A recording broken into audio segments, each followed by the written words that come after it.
Hey guys, how you doing? Welcome back into the art house, the humble village. Andrea Modesti, one of the greats. Well, here we are again with the roller coaster of emotions that is a sorcery release. So we're coming off of the Gen Con, super hype, super buzz. Whenever you go to an event, the emotion, the energy is just absolutely insane. It's really hard to describe unless you've actually gone to an event, and I would definitely urge everybody to do so. It's a very positive, inclusive, just joyous experience for everybody. We all have a lot of fun there, whether you're a player, a collector, an art enthusiast. There's something for everybody at these events. There's almost always artists there. There's tons of gameplay. There's learn to play if you're new to the game. Everyone's going to help you out. There's going to be plenty of people to learn from. So it's really a great opportunity. But then you get back and you're just kind of like emotionally drained and exhausted. And you're reflecting on where the game is, right? And you're asking yourself, where do we go from here? And here we have these extremely rare toys. I joked on the Facebook group. It's like going to a flea market and hoping you find someone's grandmother with the Black Lotus, this Dragonlord mini set, right? Because you just can't get it. I mean, it's just not out there. Like the stores, I just saw a guy posted on one of the socials that his store was told they were going to get 10 boxes. You could, I think what happened was with Southern Hobby, when you go on their distribution website, it said you could order a case, right? So everyone just assumes you're going to get a case at least. I got to have at least one case per store, right? And then what happens was it gets allocated. Allocated means they reduce the quantities. They decide who gets what, where it goes, based on the inventory they have at distribution. And the guy got zero boxes. And I know a store that has spent massive amounts of money on Beta and Arthurian Legends. Every release to date so far, they got two boxes. So it's super tight. I mean, everyone's saying where are we going to get it? Where are we going to get it? How do we get it? It's kind of a bad feel because this has been 2.5 years in the making, and now you just can't get it anywhere. I mean, the stores only have a few copies, so one of my LGSs said he's going to use it for prize support. Essentially, he thinks, and I think that's great. It's the right thing to do. But here you have a lot of people that have waited for years, super excited for this product, and it's just so hard to get. And my heart goes out, especially to the Europeans. They're really, if you missed the Team Covenant sale, a lot of people did because we didn't know when it was coming. It was in the middle of a workday. Um, so, it sold out within a couple hours. And that was kind of like everyone's like, yeah, at least get one from them, right? At least one from them. There'll be no big deal. That'll be open for weeks and get one comfortably and easily at MSRP plus shipping. Shipping will be more to Europe or wherever in the world. And, whatever, we'll eat it. It'll be fine just for one box. But that fell through, right? So now you got to go to events. And what we've seen play out is that the stores have almost nothing. It's really hard to get from stores. They had a lot at Gen Con. I think they sold probably 1,500 to 2,000 boxes at Gen Con. When you figure they were selling boxes basically unlimited on day one, all day long, 2 hour line. So what happened was they had a line that took like 2 hours just to buy the box.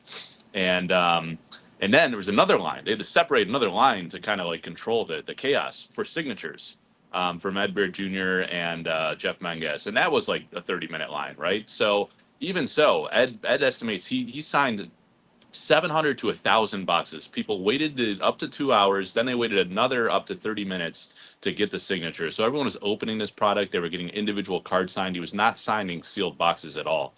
So it shows a lot of good, genuine demand and interest, and I think that's great. So let's start with, how does this affect kind of like the emotions and the dynamics of where sorcery is in a game and kind of relations, I guess, with its stores, player base, and the growth potential that this created. So let's start with the positive. For one, those lines send a message. I mean, people are like, what is this game? They're discovering this game for the first time at Gen Con. They're going for other games. They're just going to discover games in general. And what is the one singular game that really raised your eyebrows, really caught your attention, said, what is going on over there? Why are there hundreds of people in line wrapping around this whole freaking building? And then you go over to the learn to play. There's 60 people learning this game. There's 5 people learning some other game, right? This big tournament event, 128 people. They're filling tables after tables after tables. And the funny thing is, it was a tiny booth at at Gen Con. You know, they didn't want to give them the big booth. And then like the organizers were like, oh, I guess we made a mistake here, right? There's hundreds of people lining up for this tiny booth. And they're like, man, this thing feels like early stages. It feels like it's popping off. Like I want to get in on this. I want to know what this game is about. What are these big beautiful art banners? So I think the attention was amazing. So you got to ask yourself, and now what do you think is going to happen next, right? Only the company and Ed Beard Jr. has this product. So you can go to Ed's Patreon, you can buy it from him, and it's comparable to what it is on eBay, and you get a unique one of one art card. So I think that's a no brainer. If you really want to get just one box, just go join Ed Beard Jr.'s Patreon and buy it. I think it's a no brainer, really. The other option is you got to go to these other events, and I assume they're going to have it at SCG Con. I don't think they formally declared that, but they said they'd have it at events that they would show up to, and we assume they're going to have a learn to play table there or a booth or whatever. So I would assume SCG Con. I think that's in Houston, Vegas, and Baltimore. So that's three opportunities. You got to wonder how much do they have left, right?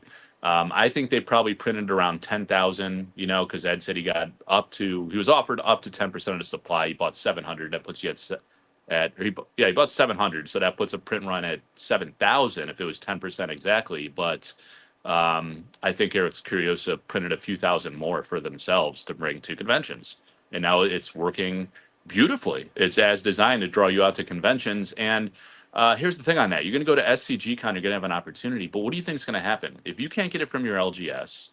You know, it's somewhat limited in Ed's Patreon, or the price point's higher because you're paying for the art card. I think it's a great value, but not everyone's going to want to spend a few $100, so maybe they'll just pass on it. I don't know, but you can't get it at LGS. It's going to be super hard to get it at MSRP. It's like going to the flea market and finding a Black Lotus at this point.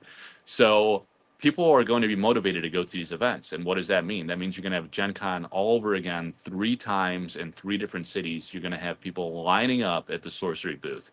And when you go to SCG Con, you're going to find Flesh and Blood, Magic the Gathering, all these other games. It's going to be like mini Gen Con all over the place. And not that many. There's still thousands of people there. But it's going to happen time and time again. So can you imagine the awareness for sorcery that's going to happen? This is what we've been begging for years. Like, go to events, please, just go to events, go to events. But it's not just like an ordinary, like, hey, look at this, here's some new cards for the next set. This is like hundreds of people lining up, causing a big scene, a commotion over, like, we want this game, we want this product, we want to talk to this team, we want to see these cards for this next set. Gothic, damn, that looks like some wild angels and demons kind of art. I want that. I like that. It's huge. It's a huge catalyst. So if you're an individual, you now look at the perspective of the individual. You said there's some frustration, some disappointment, some anxiety. How do you get this product? Some people are saying like, this is it. I'm leaving the game. I can't get this. Is that true, or is this going to blow over in a few months and then we'll be on to Gothic? I don't know. I think it's genuinely frustrating and aggravating for a lot of people, and I totally get that. But you got to ask yourself, the singles, let's say the singles are reasonably priced, right? You don't need all 13 Dragon Lord cards to play the game. So from a player perspective, maybe you can go on to TCG Player, eBay, whatever, marketplaces on Facebook or Discord, and you can buy the non-foils that you need for like $20. I mean, they're uniques, right? So if they're comparable to uniques in other sets, isn't that like a decent situation if you don't need all 13 and you need to pick up like a handful of them? Let's say you need like 5 for your deck, right? $100. And the cost is, zoom out a bit. Excuse me. I got my pre-workout drink here. A little fired up. So 6 in the morning per usual. So is it worth it? You got to spend like $100. Sure, you could have got the whole thing at MSRP, the whole set, the foil, everything. But let's say as a player, $100 to get the cards you need for a deck on average. Maybe it's 200 if you need 10 of them. So is it worth it to bite the bullet, absorb this pain, this roller coaster of emotion, for the benefit of this massive awareness wave that's going to grow the player base tremendously, grow the collector base tremendously, grow the whole ecosystem, get more stores attention, so more stores wanting to buy Gothic, distributors taking the game more seriously again after Arthurian Legends had kind of like middling performance? Is it worth it in the grand picture? I think it will be. Like, in hindsight, we're going to be like, damn, that was frustrating as hell. Like, why didn't they print more? Maybe they'll print more in the future. I don't know. I don't know if they have plans to near term. I think they got to really focus on Gothic and make Gothic everything it could be, and really lean into that. Start marketing that, start getting people excited about that, and make sure that does well, to bonus off of this great excitement. That could be the pivot in focus, to kind of quell everybody's anxiety, frustration, concerns, venting. Start focusing on more Gothic spoilers. Maybe talk about the mechanics that we're going to see in Gothic. Maybe give us a preview of the precon decks. I mean, because why not, right? Like, show us the precons, or some subset of it, right? A few cards with like some interesting mechanics to be like, this is like maybe a video on like the precons and how that's going to be exciting for experienced players and new players alike, to teach new players. But yeah, if you zoom out, I mean, I think this is going to be a big moment for Sorcery with huge benefit to growth of the game. And that's something to be very excited about, and something that's going to benefit us all in the long run. Whether you're a collector and you want your stuff to have value with more people coming into the game, you want more art enthusiasts, more art appreciation, people coming in to discover art and appreciate that, or more players, more people to play with online in TTS, in person at LGS, in your community, just more people discovering the game and buying it, and you can connect, go to the bar and play or whatever. So I think that's gonna be great. That's gonna be amazing. Um, that's very positive. The stores. The last thing I want to touch on is the stores. I mean, the stores, man. The stores man, I feel for you. It's been really difficult because all of the releases have been pretty challenging. I mean, with the exception of Ethereum Legends, which was readily available, and that, I mean, it was valuable because the demand was not super strong, right? So people just weren't buying it. So yeah, you could buy it from distribution, but what's the point if people don't want to buy it? It doesn't really help you. So beta was difficult. It was never like steadily in supply for stores. It was very erratic, especially in Europe, but also here in the US, and of course other countries as well. And then, you know, I'm putting alpha aside because that was kind of printed demand, but you had beta was challenging, Arthurian Legends, and it was what it was. And now here you have Gothic, you can't even get access to it. So the stores, man, have been through the ringer. They're getting welcome kits and store kits now, which will be great. I think that's positioning for future strength for future stores, or stores still hanging in there and really hanging on. But Gothic really needs to find that nice balance. And what better catalyst for Gothic than this massive awareness that's happening at these events? It's a perfect setup for Gothic, right? Because you would presume someone gets a box of Dragonlord, or they don't, right? They're like, oh shoot, I missed it. I mean, I guess this was kind of like designed to be. Let's say you're like a new person to Sorcery. I guess this was designed to be rare, or maybe it just was coincidentally. In any case, the demand is like astronomical for this game. I saw it for the first time at Gen Con. I saw it for the first time at SCG Con. In a few months, people are saying this. And the art was godly. I did a learn to play. The game was freaking awesome. Or I saw other people playing it. They're laughing. They're talking about these experiential, flavorful moments they're having in the game. All of that boils down to explosive growth for Sorcery. It's massive. So this is a financial coup for the company because they sold direct to consumer thousands of boxes, in my estimation, and maybe thousands to come. Right. So they made a ton of money on Gothic, and now they're in a strong financial place. The game is going to grow massively. The awareness is a dream awareness moment. It's everything you could want as a collector and a player.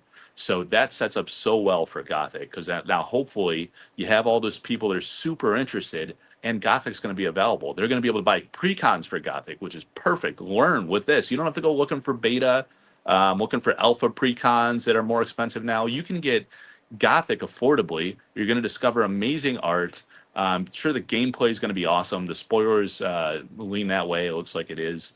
And the setup's just so great for Gothic. I mean, this is Dragonlord Save Sorcery. It's like I did a video called Will Dragonlord Save Sorcery? And people were like, yeah, it doesn't need saving, blah blah blah blah.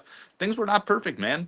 Things were not perfect, guys. Like, it needed a catalyst. It needed some positive momentum, and we got it in spades here. So really big deal.